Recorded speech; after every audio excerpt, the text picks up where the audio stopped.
अस्सलाम वालेकुम। तो जी आज का जो हमारा टॉपिक है वो है वर्ल्ड ऑर्गेनाइजेशन। तो आज की इस वीडियो में हम जो वर्ल्ड ऑर्गेनाइजेशन वाला टॉपिक है इसको हम अच्छे से कवर करेंगे। तो एग्जामिनर जो है वर्ल्ड ऑर्गेनाइजेशन वाले टॉपिक में से दो तीन तरह से क्वेश्चन कर लेता है।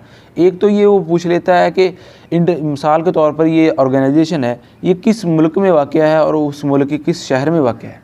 एक तरह से ये क्वेश्चन करता है। दूसरे तरीके से वो ये क्वेश्चन करता है कि ये ऑर्गेनाइजेशन कब बनी थी, इस ऑर्गेनाइजेशन का वजूद कब अमल में आया था। तो आज हम हर तरह से इस टॉपिक को कवर करेंगे। सबसे पहले हम देख लेते हैं कि वो ऑर्गेनाइजेशन जो जेनेवा में वाक़या है। हमने जो ऑर्गेनाइजेशन जेनेवा में वाक़या है उसको हमने एक साइड पे रख दिया है, जो वियना में वाक़या है उसको हमने एक साइड पे रख दिया है, ठीक है, ताकि आपको अच्छे से याद हो सके। ठीक है, आपने देखा हुआ कि आप जब याद करते हैं तो ये सारे जो आप मिक्स अप कर लेते हैं कि ये ऑर्गेनाइजेशन कहाँ पे वाक़या है। तो हमने आपकी आसानी के लिए उसको हमने एक सिलसिलावार हमने उनको रख दिया है। तो सबसे पहले हम देख लेते हैं कि जेनेवा में जो ऑर्गेनाइजेशन मौजूद है। जेनेवा जो है वो स्विट्ज़रलैंड का एक सिटी है, ठीक है। तो यहाँ पे जो है बहुत सारी ऑर्गेनाइजेशन वाक़या है। तो सबसे पहले हम इसको देख लेते हैं। जेनेवा में सबसे पहले जो ऑर्गेनाइजेशन है वो है international labour organisation. International labour organisation का जो वजूद है ये 1919 में अमल में आया था। अब एग्जामिनर जो है इंटरनेशनल लेबर ऑर्गेनाइजेशन में से एक तरह से और भी क्वेश्चन करता है कि वो कौन सी ऐसी ऑर्गेनाइजेशन है। अब आपने ये बात भी याद रखनी है, ये सभी ऑर्गेनाइजेशन जो है ना ये यूनाइटेड नेशन के ज़ेरे साया काम कर रही हैं, ठीक है। एग्जामिनर जो है वो इंटरनेशनल लेबर ऑर्गेनाइजेशन के बारे में सवाल पूछता है कि वो कौन सी ऐसी ऑर्गेनाइजेशन है जो यूनाइटेड नेशन के क़याम से पहले मौजूद थी। अब आपको पता है कि यूनाइटेड नेशन जो है वो 1945 में वजूद में आई थी।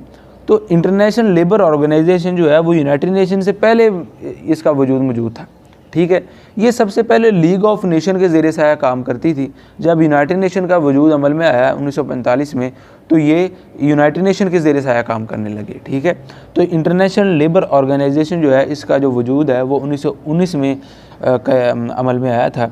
उसके बाद है world health organisation. World health organisation ये 1948 में इसको बनाया गया था।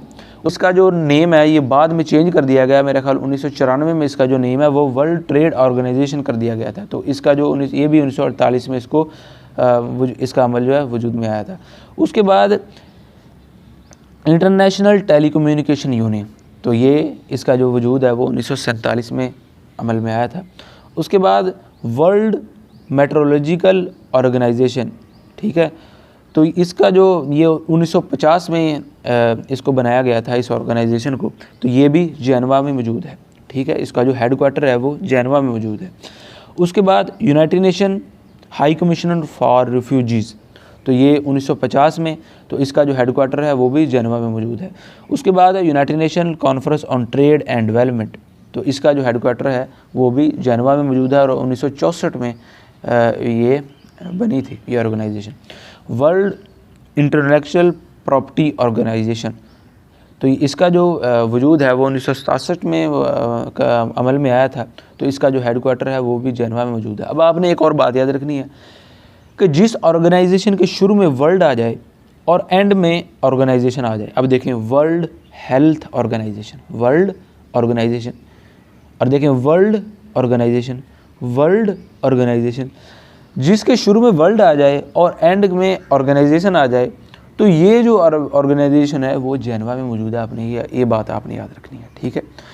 दूसरी जो बात है वो ये है कि ट्रेड के बारे में जो ऑर्गेनाइजेशन है वो भी ज़्यादातर जो है वो जेनेवा में मौजूद है। आप देखें कि United nation conference on trade and development, ठीक है। उसके बाद जो है तो ट्रेड के हवाले से जो है वो भी ऑर्गेनाइजेशन जो है वो जेनेवा में मौजूद है। उसके बाद हम देख लेते हैं वियना में। अब वियना में जो है वो एक तो है international atomic energy commission, energy international atomic energy agency, तो ये भी है, ये वियना में मौजूद है। वियना जो है वो ऑस्ट्रिया का कैपिटल है। ऑस्ट्रिया एक यूरोपियन कंट्री है, ठीक है। तो ये ऑस्ट्रिया का कैपिटल है। तो 1957 में ये बनी थी ये ऑर्गेनाइजेशन।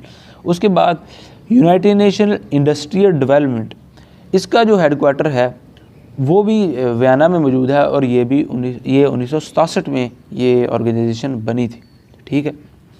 तो अब हम देख लेते हैं वाशिंगटन डीसी, ठीक है। अमेरिका में जो ऑर्गेनाइजेशन मौजूद है अमेरिका के सिटी वाशिंगटन में, ठीक है। सबसे पहले जो ऑर्गेनाइजेशन वहाँ पे मौजूद है वो है इंटरनेशनल मॉनेटरी फंड यानी कि IMF। आपको पता ही है कि IMF का जो वजूद है अपनी आप बात रख रही है ब्रिटन वुड कॉन्फ्रेंस के बाद इसका जो क्या में इसका वजूद अमल में आया था, ब्रिटन वुड कॉन्फ्रेंस, ये आपने याद रखना है, ठीक है। तो ये कहाँ पे मौजूद है? वाशिंगटन में मौजूद है। 1945 में इसको बनाया गया था। उसके बाद इंटरनेशनल बैंक फॉर रिकन्स्ट्रक्शन, तो ये कहाँ पे मौजूद है? ये भी वाशिंगटन में मौजूद है और ये इसको भी 1945 में बनाया गया है।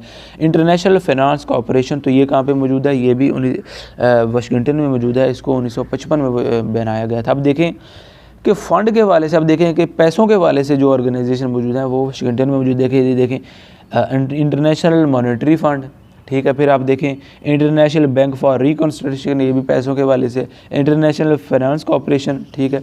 तो आपने भी ये बात रखनी है कि जो वाशिंगटन जो है वहाँ पे जो पैसों के हवाले से है, यानी कि जो रुपीज़ के हवाले से है जो ऑर्गेनाइजेशन मौजूद हैं वो वाशिंगटन में मौजूद है। उसके बाद इंटरनेशनल एसोसिएशन डेवलपमेंट, तो इसका जो हेडक्वार्टर है वो भी वाशिंगटन में मौजूद है। ये इसको 1960 में बनाया गया था, ठीक है। तो ये सभी ऑर्गेनाइजेशन थे वो जो जेनेवा, वियना और वाशिंगटन में मौजूद हैं। अब हम आगे देखते हैं। अब हम देखते हैं जी न्यूयॉर्क में जो ऑर्गेनाइजेशन न्यूयॉर्क में मौजूद है। आपको पता है न्यूयॉर्क भी एक अमेरिका का एक सिटी है। United nation international children emergency fund, ये इसका एब्रीवेशन है। एब्रीवेशन भी आपने याद रखना है। तो इसका जो इसको 1946 में बनाया गया था। इसका जो हेडक्वार्टर है वो भी न्यूयॉर्क में मौजूद है। United nation relief and work for Palestine refugees, ठीक है। तो इसका जो हेडक्वार्टर है वो भी न्यूयॉर्क में मौजूद है। 1949 में इसको बनाया गया था। United national fund for population activities, तो इसको 1967 में बनाया गया था। इसका जो हेडक्वार्टर है वो भी न्यूयॉर्क में मौजूद है। United national institute for training and research, तो इसका जो हेडक्वार्टर है वो भी न्यूयॉर्क में मौजूद है। इसको 1965 में बनाया गया था। यूनाइटेड नेशनल डेवलपमेंट फंड, इसका जो हेडक्वार्टर है वो भी न्यूयॉर्क में मौजूद है। अब आप इसमें देखें कि जो फलाही कामों के हवाले से जो ऑर्गेनाइजेशन मौजूद हैं वो न्यूयॉर्क में मौजूद हैं, ठीक है। यहाँ पे हमने देखा कि जो पैसों के हवाले से जो ऑर्गेनाइजेशन मौजूद हैं, देखिए monetary fund, bank for reconstruction, finance corporation, development, पैसों के हवाले से जो ऑर्गेनाइजेशन मौजूद थी वो कहाँ पे मौजूद थी? वो वाशिंगटन में मौजूद थी। अब हम देख रहे हैं कि जो फलाही कामों के हवाले से हम देखें international emergency fund, refugees fund, ठीक है, training and research, population activities, development fund. तो ये आप बात याद रखनी है कि थोड़ा बहुत आपको आइडिया मिल जाएगा कि जो फलाही कामों के हवाले से जो ऑर्गेनाइजेशन मौजूद हैं वो कहाँ पे मौजूद हैं? वो न्यूयॉर्क में मौजूद है, ठीक है। ये बातें आपने सभी बातें आपने याद रखनी है। और जेनेवा में जो ऑर्गेनाइजेशन मौजूद, सबसे जो मोस्ट इंपॉर्टेंट जो हमारा जो टॉप इसमें से जो हमारा बनता है वो आप देखेंगे जेनेवा में कौन कौन सी ऑर्गेनाइजेशन मौजूद हैं, ठीक है। ये बहुत बार एग्जाम में जेनेवा के हवाले से बड़ा कुछ पूछा जाता है। तो इसमें आप देखें कि रिफ्यूजीज़ के हवाले से ऑर्गेनाइजेशन मौजूद है, ट्रेड के हवाले से यहाँ पे मौजूद है, ठीक है, हेल्थ के हवाले से यहाँ पे मौजूद है, लेबर के जो वो भी यहाँ पे मौजूद है। तो ये बातें आपने सभी याद रखनी है। तो इन 2 पेजेस को आप याद कर लेंगे तो आपका जो 1 नंबर का जो क्वेश्चन है वो पक्का हो जाएगा, ठीक है। उसके बाद हम देख लेते हैं कि जो दूसरी सिटीज़ में मौजूद है। अब जो है रोम में कौन कौन सी ऑर्गेनाइजेशन मौजूद हैं। रोम जो है वो इटली का जो है वो कैपिटल है मेरा ख्याल, इसको आप चेक करिएगा। तो इसमें जो कौन कौन सी ऑर्गेनाइजेशन मौजूद है, तो देखें कि एग्रीकल्चर के वाले से जो ऑर्गेनाइजेशन है वो रोम में मौजूद है, ठीक है। अब देखें फूड एंड एग्रीकल्चर ऑर्गेनाइजेशन, तो कहाँ पे मौजूद है? ये रोम में मौजूद है। International fund for agriculture development, तो आपने ये बात आपने जहन में बिठा लेनी है कि जो रोम में जो ऑर्गेनाइजेशन मौजूद है वो एग्रीकल्चर के हवाले से, ठीक है। ये बात आपने याद रखनी। यूनेस्को, ठीक है, ये कहाँ पर मौजूद है? ये मौजूद है जी पेरिस में मौजूद है, ठीक है। पेरिस जो है वो फ्रांस का कैपिटल है। उसके बाद inter government maritime constitutive organisation, तो ये कहाँ पे मौजूद है? ये लंदन में मौजूद है। यूनाइटेड नेशन इन्वायरमेंटल प्रोग्राम, तो ये कहाँ पे मौजूद है? ये नैरोबी में मौजूद है। नैरोबी जो है वो कीनिया का कैपिटल है। यहाँ पे अरशद शरीफ जो पाकिस्तान के जर्नलिस्ट थे उनकी डेथ हुई थी। उसके बाद जो है वर्ल्ड टूरिज़म ऑर्गेनाइजेशन, तो ये मैड्रिड स्पेन में वाक़ है। उसके बाद जो है यूनिवर्सल पोस्टल यूनियन, तो ये भी एक बर्नाई जो है स्विट्ज़रलैंड का एक सिटी है, वहाँ पे वाक़ है। उसके बाद जो है इंटरनेशनल सिविल एविएशन ऑर्गेनाइजेशन, तो ये कनाडा का एक सिटी है मॉन्ट्रियल, तो ये ऑर्गेनाइजेशन यहाँ पे वाक़ है। ठीक है, तो आपने ये जो सभी ऑर्गेनाइजेशन है ये यूनाइटेड नेशन के ज़ेर साया काम कर रही हैं। इनमें से जो एक ऑर्गेनाइजेशन है इंटरनेशनल लेबर ऑर्गेनाइजेशन, ये लीग ऑफ नेशन के ज़ेर साया काम करती थी, जो बाद में यूनाइटेड नेशन के ज़ेर साया काम करने लग गई। ये सबसे पुरानी जो ऑर्गेनाइजेशन है ये इंटरनेशनल लेबर ऑर्गेनाइजेशन है। बाकी जो है ये सभी ऑर्गेनाइजेशनें आप देखें कि इनका जो क़याम है वो 1945 के बाद आया था, यानी कि यूनाइटेड नेशन के वजूद के बाद आया था, आप चेक करें। ठीक है, तो ये जो है ये लीग ऑफ नेशन के ज़ेर साया काम करती थी ये ऑर्गेनाइजेशन। तो आपने इस टॉपिक को अच्छे से आपने याद करना है, क्योंकि एग्ज़ाम के हवाले से आप किसी भी कमीशन का एग्ज़ाम दे उस हवाले से बड़ा इंपॉर्टेंट टॉपिक है। तो मैं उम्मीद करता हूँ कि आप इस टॉपिक को अच्छे से तैयार करेंगे।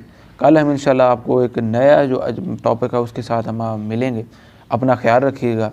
अल्लाह हाफिज़।